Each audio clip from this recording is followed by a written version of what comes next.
Alors avec mes enfants, je suis allé voir le rallye de Monte-Carlo. Est-ce que quelqu'un a déjà vu ça? Le but d'un rallye, c'est de piloter sur un parcours de route de montagne dans le moins de temps possible. Les rallyes automobiles, c'est hyper impressionnant. Enfin, bon, quand t'en as vu une, t'en as vu 10, hein, mais bon. Même si la qualité du pilote est prépondérante, il s'agit d'un sport d'équipe. Le pilote conduit et quelle que soit sa qualité, eh bien, le copilote doit d'abord travailler avec le pilote. Il repère le parcours et il note la moindre pierre, le moindre nid de poule. Vous voyez, hein, c'est impressionnant, ça va vite. Hein. Et à quelle vitesse passer tel virage et surtout, qu'est-ce qu'il y a derrière le virage quand on ne voit pas ce qu'il y a derrière. Cela permet au pilote de conduire rapidement sans faire de sortie de route. Mais malheureusement, il arrive beaucoup de sorties de route. Et la plupart du temps, les sorties de route ne sont pas dues à un manque de prudence, mais à une erreur de note, à une note qui n'est pas bien énoncée ou mal entendue. D'ailleurs, dès que la radio entre un pilote et un copilote tombe en panne, il y a tellement de boucans dans la voiture qui se font des gestes, mais les chronos s'écroulent catastrophiquement.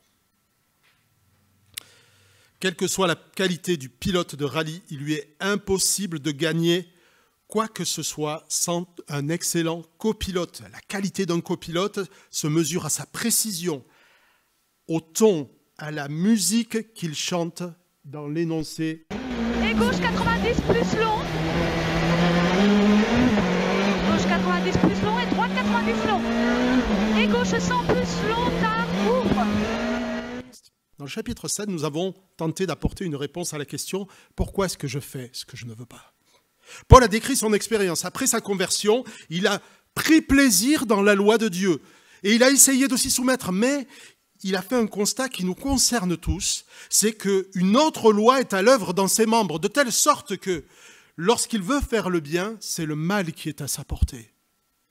Ce combat pourrait le pousser à désespérer de la chair, c'est-à-dire de sa nature humaine, mais parce qu'elle est corrompue, vouée à la mort. Mais Paul va nous apporter une solution. La solution qu'il a rencontrée lorsque Christ s'est emparé de sa vie, que ça n'a plus été lui qui a vécu, mais que c'est Christ qui a vécu en lui.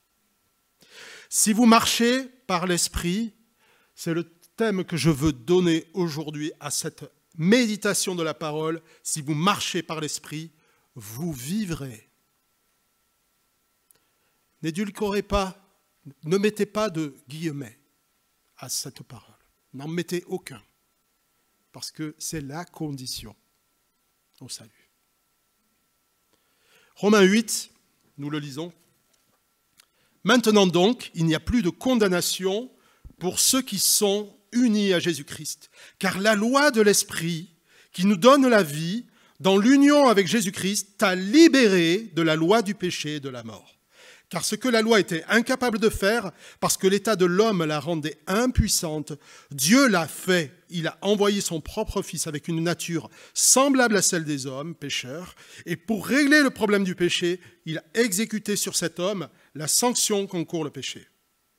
Il l'a fait pour que la juste exigence de la loi soit pleinement satisfaite en nous qui vivons, non plus à la manière de l'homme livré à lui-même, mais dans la dépendance de l'Esprit. En effet, les hommes livrés à eux-mêmes tendent vers ce qui est conforme à l'homme livré à lui-même. Mais ceux qui ont l'Esprit tendent vers ce qui est conforme à l'Esprit. Car ce à quoi tend l'homme livré à lui-même mène à la mort, tandis que ce à quoi tend l'Esprit conduit à la vie et à la paix. En effet, l'homme livré à lui-même, dans certaines versions vous verrez charnel, c'est une des interprétations, on pourrait dire livré à ses propres penchants, à sa nature humaine. L'homme livré à lui-même, dans toutes ses tendances, n'est que haine de Dieu. Il ne se soumet pas à la loi de Dieu, car il ne le peut même pas. Les hommes livrés à eux-mêmes ne sauraient plaire à Dieu. Vous, au contraire, vous n'êtes pas livrés à vous-même, mais vous dépendez de l'Esprit, puisque l'Esprit de Dieu habite en vous. Si quelqu'un n'a pas l'Esprit du Christ, il ne lui appartient pas.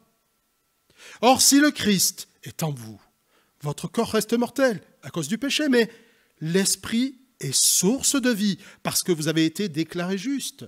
Et si l'Esprit de celui qui a ressuscité Jésus d'entre les morts habite en vous, celui qui a ressuscité le Christ d'entre les morts rendra aussi la vie à vos corps mortels par son Esprit qui habite en vous.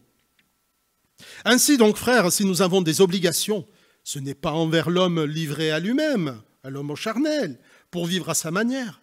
Car si vous vivez à cette manière, l'homme livré à lui-même, vous allez mourir. Mais si par l'Esprit vous faites mourir les actes mauvais que vous accomplissez dans votre corps, vous vivrez. Car ceux qui sont conduits par l'Esprit de Dieu sont fils de Dieu. En effet, vous n'avez pas reçu un esprit qui fait de vous des esclaves, vous ramène à la crainte. Non, vous avez reçu l'Esprit qui fait de vous des fils adoptifs de Dieu.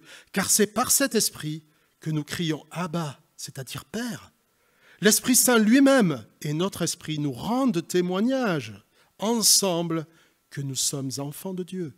Et puisque nous sommes enfants, nous sommes aussi héritiers, héritiers de Dieu et donc co-héritiers du Christ, puisque nous souffrons avec lui pour avoir part à sa gloire.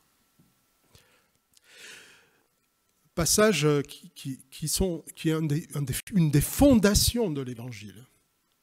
Nous verrons qu'il n'y a plus de condamnation pour ceux qui sont en Jésus-Christ. Et nous verrons qui sont ceux qui sont en Jésus-Christ. Nous verrons aussi que l'Esprit Saint libère de la loi du péché. Et l'Esprit Saint témoigne à notre esprit que nous sommes enfants de Dieu. Il n'y a plus de condamnation pour ceux qui sont en Jésus-Christ. Après avoir fait ce constat de sa nature humaine déchue, Paul pourrait en arriver à désespérer. Mais il se tourne vers ce que Christ a accompli. Il n'y a plus de condamnation, verset 1, pour ceux qui sont en Jésus-Christ, unis à lui. Quelle merveilleuse proclamation! On aime ce verset, hein, n'est-ce pas? Il nous revient très souvent. Et pourtant, nous oublions ce qui suit. Cela ne veut pas dire qu'il n'y a rien de condamnable. Cela ne veut pas dire qu'un chrétien est intouchable parce qu'il a été rendu juste par Jésus-Christ. Celui qui est en Jésus-Christ reste pécheur, c'est un fait, mais il est au bénéfice d'un double privilège dont nous parlent nos 4 premiers versets. Le premier, c'est que Dieu a exécuté la sanction qu'encourt le péché. Le péché, son péché, a été lavé à la croix. Dieu le Père a condamné le péché dans le corps de Jésus. Jésus est venu dans une chair semblable à celle du péché, nous dit notre texte au verset 3. Une chair semblable à celle du péché, c'est que, dans le langage de Paul, c'est que Jésus a été semblable à nous en tout point, à l'exception du péché. Il a connu la faiblesse, la vulnérabilité, jusqu'à la mort sur la croix. Il a été tenté en toutes choses, telles que nous le sommes. Et toutes choses, c'est toutes, n'y mettez pas de limite. Nous ne devons pas minimiser l'humanité de Jésus. Dans le désert, quand tous ses sens humainement faibles ont été exposés à Satan, il lui a dit « Je te donnerai tous les royaumes de la terre, si tu ne te prosternes et ne m'adores. » Le Fils de Dieu a accepté pour toi, qui ne le méritais pas, de s'exposer à cette tentation et cette parole ignoble. Cette tentation que le Créateur s'incline devant la créature. Plus tard, dans le jardin de Gethsémanée, cette fois-ci, c'est le poids d'une condamnation injuste qui l'a fait hésiter. Le Dieu infiniment juste, dont le prix de la vie a un prix incommensurable,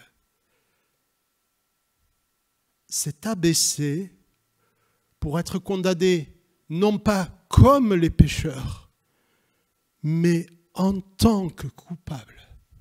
en tant que coupable. Il a été fait péché pour toi, alors qu'il était juste. Il a pris sur lui afin de régler le problème du péché.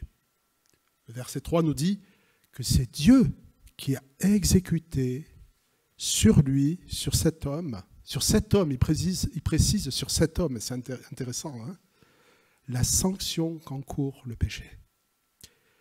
Il a en quelque sorte, Dieu a enfermé dans la chair de Jésus, dans le corps de Jésus, le péché de ceux qui croiraient en lui. Il l'a englouti dans sa mort. Tiens, viens avec moi, va au fond. Dieu a accompli la sentence de la loi sur lui. C'est le premier privilège. Mais le deuxième privilège, c'est que, au verset 4, il l'a fait pour que la juste exigence de la loi soit pleinement satisfaite en ce qui nous concerne. Dans d'autres versions, peut-être un peu plus littérales, la justice réclamée par la loi soit accomplie en nous qui marchons. Accomplie. Qu'est-ce que ça veut dire ? C'est que la loi était incapable de nous rendre saints. L'objectif, c'est de nous rendre saints. Soyez saints car je suis saint. Rien n'a changé dans le Dieu de l'Ancien Testament et le Dieu du Nouveau. Soyez saints. Mais la loi était incapable de nous rendre saints. Littéralement, dans le texte, le texte dit elle était faible dans la chair, impuissante dans la chair. C'est-à-dire dans cette nature humaine. Cette nature humaine rendait la loi sans efficacité. La loi donne seulement la connaissance du péché. C'est-à-dire que la justice de la loi demeure pour nous inaccessible, impossible de l'accomplir dans notre vie. Là. Mais ceux qui sont en Christ ont été, nous dit notre texte, relisons-le, libérés de la loi du péché, verset 2, qui donne la mort. Ce n'est pas un changement de loi. La loi n'est pas morte, nous avions rappelé la dernière fois. C'est un changement de législateur. On ne cherche plus à accomplir la loi pour être juste en nous soumettant au Saint-Esprit. Au contraire, il accomplit la loi en nous. Il l'applique à notre vie. Il nous la fait comprendre et il nous donne plaisir. David disait « Ouvre mes yeux, que je contemple les merveilles de ta loi. » C'est accompli par le Saint-Esprit. Dans l'Ancien Testament, le prophète Ézéchiel avait transmis cette promesse de la part de Dieu. Jérémie 31, point 33, verset 33. « Voici quelle alliance je conclurai avec le peuple. Je placerai ma loi au plus profond d'eux-mêmes.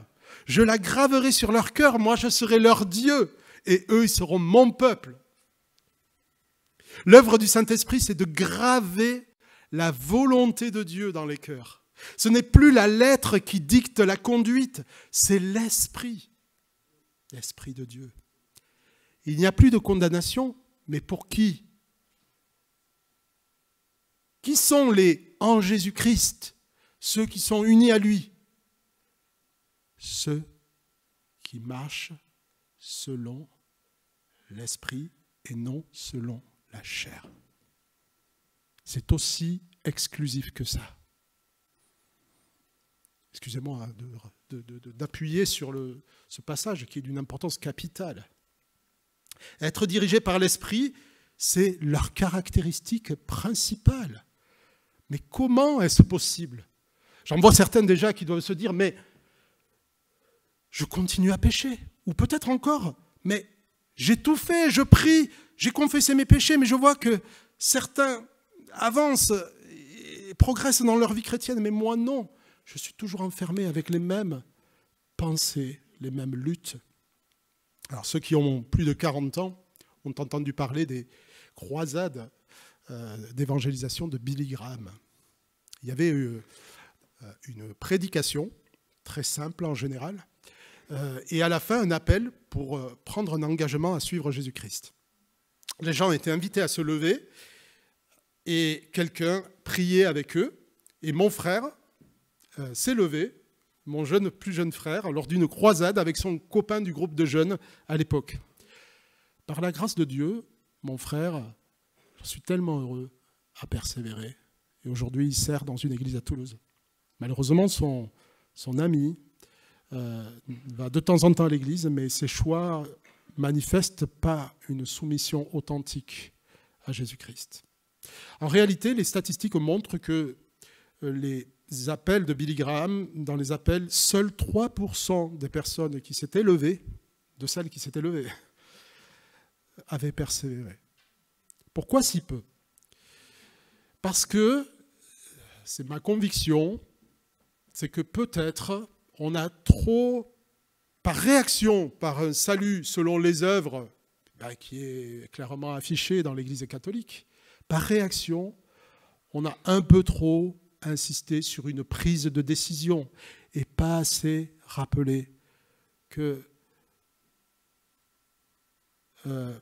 l'engagement dont le Seigneur nous parle, il n'est pas ponctuel ni sous le coup d'une émotion, mais il doit être appuyé, on n'a pas assez appuyé sur la nécessité d'une vie de sainteté. La sainteté est le but de l'incarnation de Jésus-Christ. Il est le but de la mort de Jésus-Christ. L'Esprit Saint nous libère de la loi du péché. Nous ne sommes plus son esclave, nous dit ce texte. L'Esprit accomplit la loi, verset 4. En nous qui marchons non selon la chair, mais selon l'Esprit. Et c'est le but de la sainteté. Qu'est-ce que la marche selon la chair ? Dans le chapitre 7, on a vu que la loi du péché combat naturellement dans nos membres. Les désirs de cette nature, littéralement chair, le désir de la chair, sont complètement opposés à ceux de l'esprit. On est livré à nos propres penchants. On pourrait dire livré à la loi naturelle. Imaginons ces slogans que nous adoptons plus ou moins. Ce qui me donne de bonnes émotions, c'est bon pour moi. Ce qui ne me tue pas me rend plus fort. Il faut que je profite de la vie, elle est courte. Un tu l'as, vaut mieux que deux tu l'auras. Les hommes livrés à eux-mêmes tendent vers ce qui est conforme à l'homme livré à lui-même. Et ils vont vers la mort. Je dirais, je n'en dirai pas plus sur cela. Si vous voulez aller plus loin, regardez Galates 3 qui parle du fruit d'une vie charnelle et du fruit que produit l'esprit. Galates est un passage parallèle à Romains. Si vous le lisez en parallèle, vous verrez qu'il y a énormément de choses en commun. L'homme, la loi naturelle définit ce qui est juste. Du coup, peu importe si ce que je fais ou ce que je pense est conforme à la volonté de Dieu pour moi. Je suis esclave de mes pulsions, de mes passions. Je suis esclave du péché. Je manque le but de ma vie qui est de glorifier Dieu. Ce genre de vie se caractérise par la révolte, l'insoumission à Dieu. Et si, dans cette salle, il y a des personnes qui se sentent dans cette position-là, pliez le genou et livrez votre vie humblement sous la grâce de Dieu. Adressez-lui votre prière et demandez-lui, Seigneur, viens à mon secours, viens me sauver de cet état qui me mène dans des choix ruineux. L'homme livré à lui-même dans toutes ses tendances, verset 7, n'est que haine, révolte de Dieu. Il ne se soumet pas à la loi de Dieu car il ne le peut même pas. Les hommes livrés à eux-mêmes sont incapables de plaire à Dieu. Et ce genre de vie mène à la mort. Mais Paul dit qu'il n'est pas envisageable qu'un chrétien vive cela. Car celui qui est en Christ n'est plus esclave de ses comportements. Car ceux qui ont l'esprit tendent vers ceux qui est conforme à l'esprit, verset 5. Verset 9, vous dépendez de l'esprit, puisque l'esprit de Dieu habite en vous. Vous dépendez de l'Esprit, puisque l'Esprit de Dieu habite en vous. Si quelqu'un n'a pas l'Esprit de Christ, il ne lui appartient pas. Il n'y a pas de chrétien sans esprit. La caractéristique principale du chrétien, c'est la marche selon l'Esprit, je l'ai déjà dit. On ne peut pas appartenir à Christ sans dépendre de l'Esprit et de sa tutelle. Pourtant, Paul le reconnaît. Ne reconnaît-il pas qu'une loi combat dans nos membres? Mais oui, c'est un combat. Oui, il y a un combat entre la chair et l'esprit en nous. Mais le dernier mot n'est pas à la chair. Oui, parce que vivant spirituellement, par l'Esprit de Dieu, notre cœur est renouvelé. Le cœur, dans la Bible, c'est le centre des motivations, le centre des émotions. C'est là que nous prenons nos décisions. Mais notre corps reste mortel, verset 10. Notre corps mortel poursuit une tendance contraire. Il tend vers la mort. Ce corps condamné exerce toujours son influence. Un jour, nous connaîtrons un corps glorieux, mais le corps aujourd'hui, qui va vers la mort, a les tendances de la mort. Ce corps prétend encore qu'il a une place qui n'est pas la sienne. Mais celui qui est en Christ a reçu le pouvoir de dire non. Et il a la responsabilité. Vous avez la responsabilité, frères et sœurs, en Christ. Vous avez la responsabilité de faire mourir cette influence. On appelle ça la mortification. Alors, la mortification, ce ne sont pas des coups de fouet dans le dos, hein, ou, comment on appelle ça, je sais plus, un truc qu'on se serre sur la cuisse pour s'infliger des douleurs. Ah non. Verset 12. Frères et sœurs, si nous avons une obligation, ce n'est pas celle de vivre à la manière de l'homme charnel ou livré à lui-même. Nous n'avons plus en Christ cette obligation. Ne mettons pas de guillemets à ça. Nous devons découvrir cette liberté. Verset 13, si par l'Esprit vous faites mourir les actes mauvais que vous accomplissez dans votre corps, vous vivrez. Il y a un chemin à suivre. Pas simplement se contenter de ce qu'on a vécu, ni même de l'émotion qu'on a vécue. Nos pensées sont à la racine de nos comportements. Jésus nous l'a bien dit. C'est là que se livre une guerre sans merci. Il disait, c'est du dedans, du cœur de l'homme, que sortent les mauvaises pensées, les adultères, les impudicités, les meurtres. Mais le Saint-Esprit change nos préoccupations. Celui qui a l'Esprit tend vers les choses de l'Esprit. Il change nos préoccupations. Il change nos priorités. Et nous devons apprendre à vivre ce que nous sommes. Nous devons apprendre à vivre avec les priorités de l'Esprit, le laisser parler en nous pour que nous ayons les sentiments qui étaient en Christ. Il change nos priorités, nos rêveries, nos centres d'intérêt. J'étais un passionné d'avion. J'arrive à Istres. Istres, c'est la plus grosse base de l'aéronautique. Je voulais être pilote de chasse quand j'étais plus jeune. Il y en a qui... dans la salle, il y en a plusieurs dans cette salle qui le souhaitent. Ça ne me fait plus rien. Ça ne me fait plus rien. Je préfère souffrir pour Christ. Voilà, je ne me mets pas en exemple, mais je constate ce merveilleux miracle. Ce merveilleux miracle que le Seigneur ait pu plier à un homme au double jeu tel que je suis. Ce que nous sommes détermine notre manière de penser. Notre manière de penser détermine notre comportement. Et notre comportement détermine notre relation avec Dieu. Si nos pensées sont prisonnières de la chair, nos actes seront aussi prisonniers de la chair. Ou de la nature humaine, on va dire. Hein ? Le Saint-Esprit nous libère de cette influence. Nous ne sommes pas...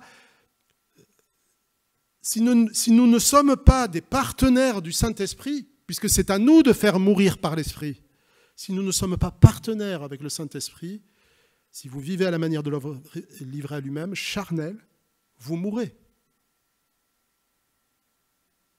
Je ne l'invente pas. Lorsque nous acceptons Jésus-Christ comme Sauveur, nous l'acceptons aussi comme Seigneur. L'engagement que nous prenons est de vivre désormais non selon la chair, mais selon l'Esprit. C'est un engagement à écouter, à ne pas vivre le rallye de notre vie en débranchant le casque, mais à nous mettre à l'écoute du copilote qui sait parfaitement ce qu'il y a sur la piste. Il y a des pistes glissantes, il y a des cailloux, il y a des embûches dans notre vie et il y a des virages sans visibilité. Et par la foi, en étant guidés par l'Esprit, nous acceptons de prendre le virage à fond parce que nous savons ce qu'il y a derrière. Voilà pourquoi je parle de celui qui se met à côté de nous et qui nous guide. Voilà l'Esprit Saint. Il se met à côté de nous. Jésus-Christ a promis cela. Il sera à côté de vous. Il sera en vous. Le Saint-Esprit nous convainc de justice, de péché, de jugement, mais pour ceux qui croient, il éclaire la parole de Dieu et surtout, il l'applique à notre vie. C'est ce que Paul appelle vivre selon l'esprit et selon la chair. C'est cela la sanctification. En résumé de ce que nous avons vu, je vous propose ce petit schéma. Alors, je passe au point suivant. L'Esprit Saint, celui qui est en Christ, est né de Dieu. Il est fils de Dieu. C'est ce qu'on appelle la sainteté positionnelle. On est en Christ. Mais celui qui est en Christ il a déjà été sanctifié, mais l'autre face de la même pièce, la condition sine qua non, c'est qu'il marche dans une vie de plus en plus sainte, par l'Esprit. C'est ce que nous sommes invités à être, ce que nous sommes en Christ. C'est une invitation à vivre le combat. Il n'est pas envisageable qu'un chrétien ne mène pas ce combat, car ce serait abdiquer devant la mort. Vivons donc la liberté de Christ. C'est à la liberté. Christ nous a affranchis pour vivre la liberté de faire sa volonté et d'en éprouver de la joie.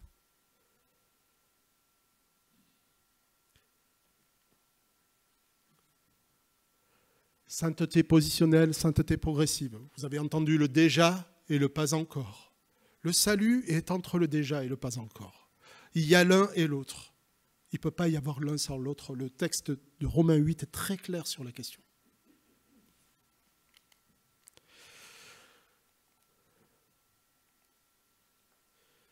Troisièmement, c'est que l'Esprit Saint fait de nous des enfants de Dieu.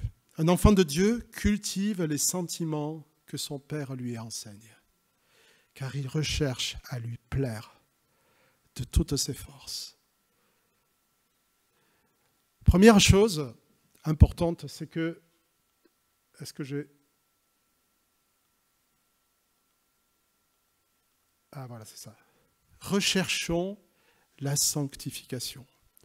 Chers amis, il le disait dans 2 Corinthiens, mais c'est un résumé de ce qui est dit aujourd'hui.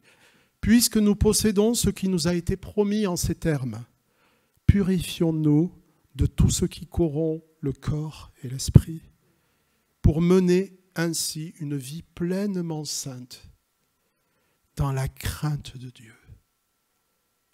2 Corinthiens 7, verset 1.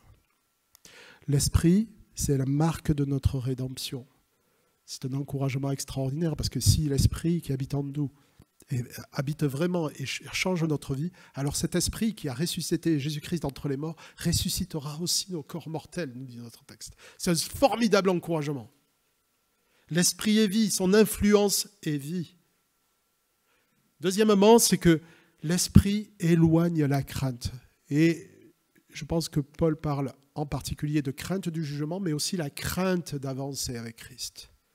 La marche par la chair, flatte notre nature, flatte nos propres penchants, nos propres capacités. Mais elle attriste l'Esprit de Dieu.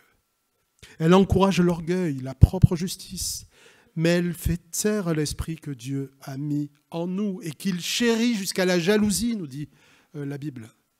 Dieu chérit jusqu'à la jalousie l'esprit qu'il a mis en nous. La crainte Alors, cette marche par la chair alimente la crainte. Elle est ennemie de la paix. Le Saint-Esprit éloigne la crainte. Elle éloigne la crainte de ce qu'il y a derrière le virage. Elle fait confiance à Dieu.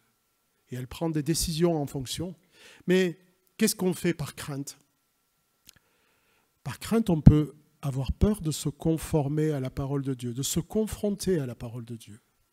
Je ne veux pas la lire parce que tel passage me dérange, donc je ne le lis pas. Ce passage ne me plaît pas dans la Bible parce qu'il me remet en question, ou ça ne peut pas être Dieu qui demande ça.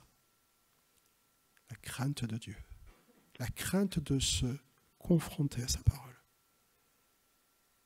Ne marchons pas dans la crainte de Dieu.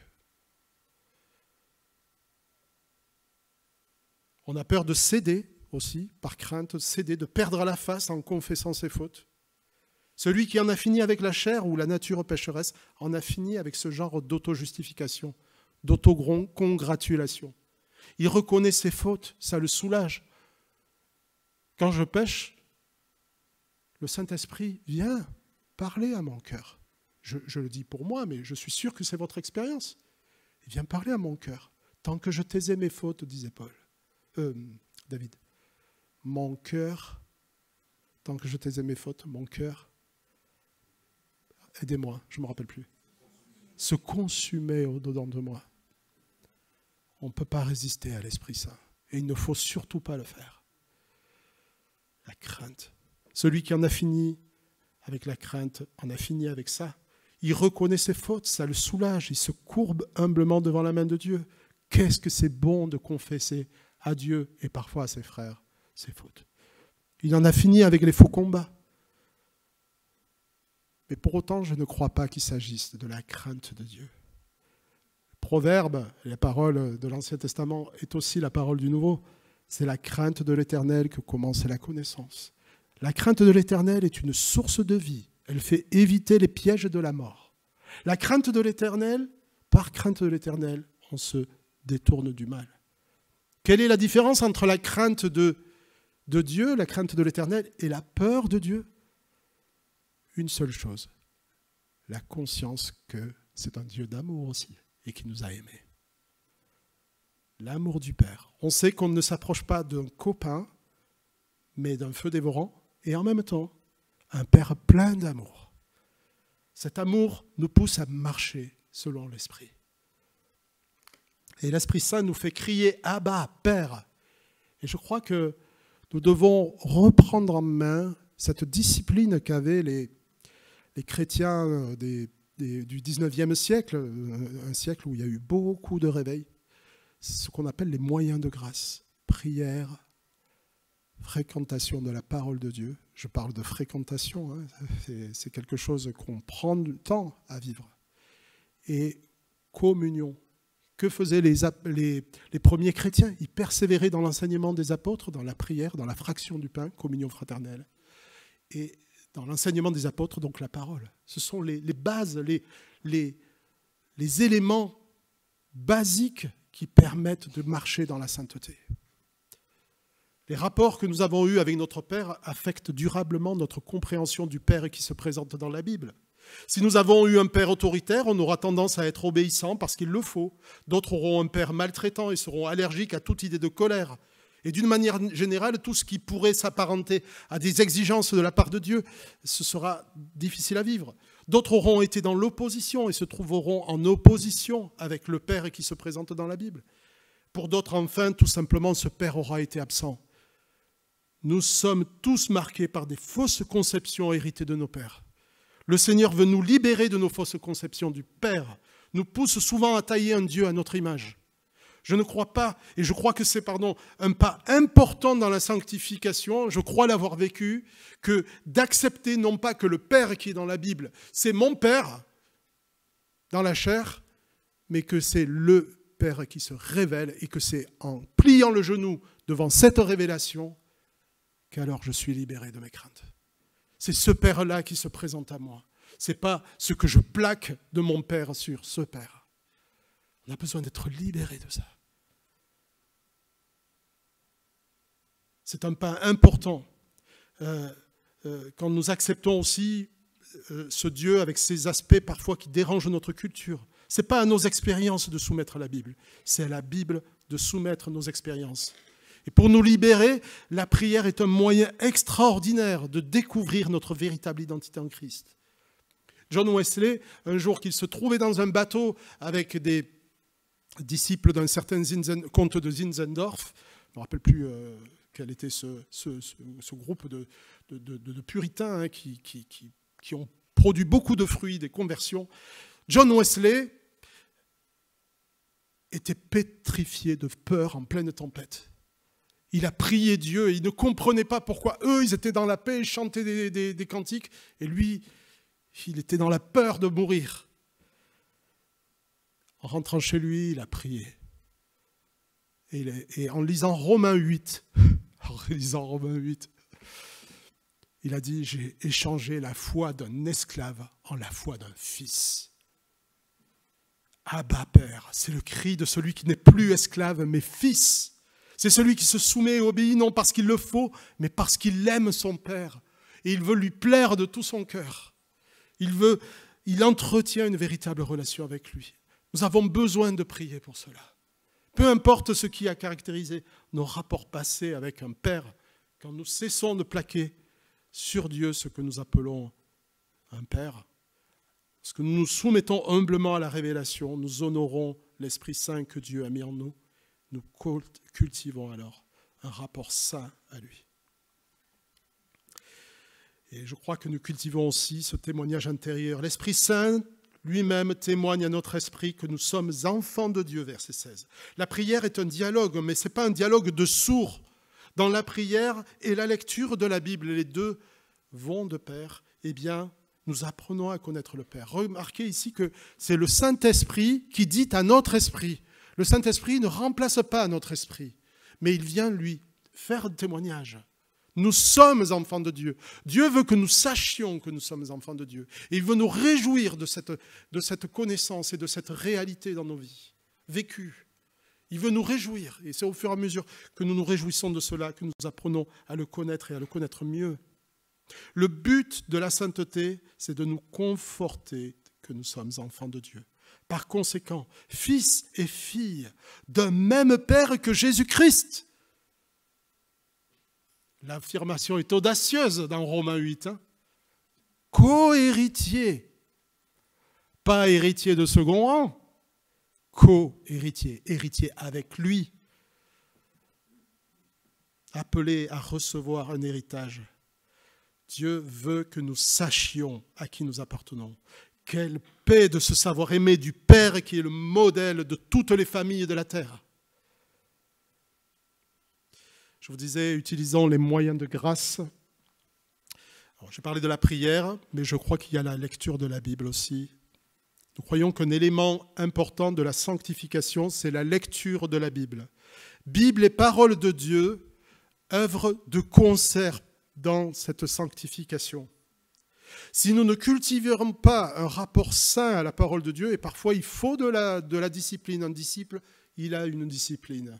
Si nous ne cultivons pas cela, j'entends par là, nous soumettre humblement à la parole de Dieu, désirer le lait pur de la parole, comme nous dit l'Épître aux Hébreux, alors, en vue de la croissance, alors nous ne connaîtrons qu'une connaissance chaotique. Et nous prendrons toutes nos pensées pour le Saint-Esprit. Le Saint-Esprit et la Bible œuvrent de concert. La parole de Dieu, le Saint-Esprit révèle la parole de Dieu, il l'éclaire et il l'applique à notre vie. Si nous ne connaissons pas la parole de Dieu, si nous ne nous y confrontons pas, si nous avons peur de nous y confronter, alors le Saint-Esprit, ce sera tout ce qui nous passe par la tête. Les deux œuvrent ensemble pour nous faire grandir à l'image de notre Maître, Jésus-Christ. C'est pourquoi nous avons mis en place ces plans de lecture. Alors, je les ai oubliés. Désolé. Ils seront là dimanche prochain et ils seront diffusés sur le WhatsApp. Et nous voulons vous inviter à une lecture et surtout une réflexion communautaire dans nos groupes de quartier, mais aussi dans les études bibliques. réfléchissons ensemble. Vous savez que c'est riche quand on réfléchit ensemble autour de la parole de Dieu. Ce que dit l'un va impacter l'autre. Nous sommes ensemble, une église complémentaire. Nous avons besoin de vivre cela. Si vous manquez de discipline dans ce domaine, trouvez un partenaire de prière et de lecture à qui vous êtes redevable. Ça va vous faire du bien. J'en suis persuadé.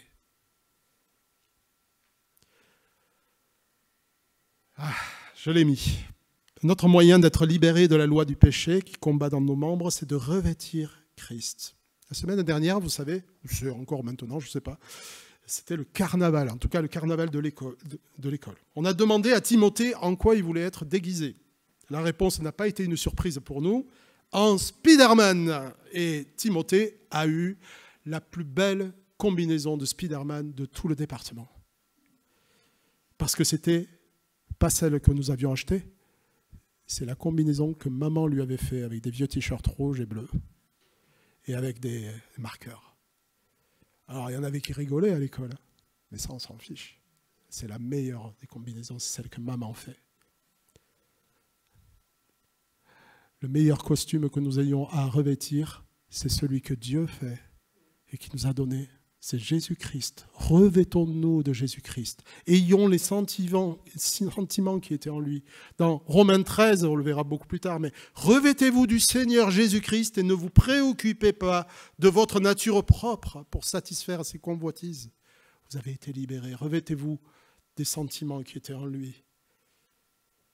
Soyons des imitateurs. Et j'en termine avec ce dernier point. Avez-vous un péché que vous avez essayé de battre, mais à la place, c'est lui qui continue de vous battre? Parce que je suis sûr qu'il y en a beaucoup dans la salle qui disent « Ouais, mais David, tu es dans la théorie, là. » Un péché que vous n'arrivez pas à battre. Moi, il y a des péchés qui m'ont pris, et il y en a encore certainement, hein, mais il y en a certains, ils m'ont pris 30 ans. 30 ans. On peut être tenté de renoncer à se battre, mais vous ne devez pas abandonner. Est-ce que vous connaissez ça? WD-40, c'est une bombe magique de dégrippant et lubrifiant. Cette bombe magique a sauvé la vie de beaucoup de gens qui avaient leur porte coincée à la maison ou dans la voiture, ou encore d'autres choses. Elle sauve souvent la vie de mes chaînes à vélo.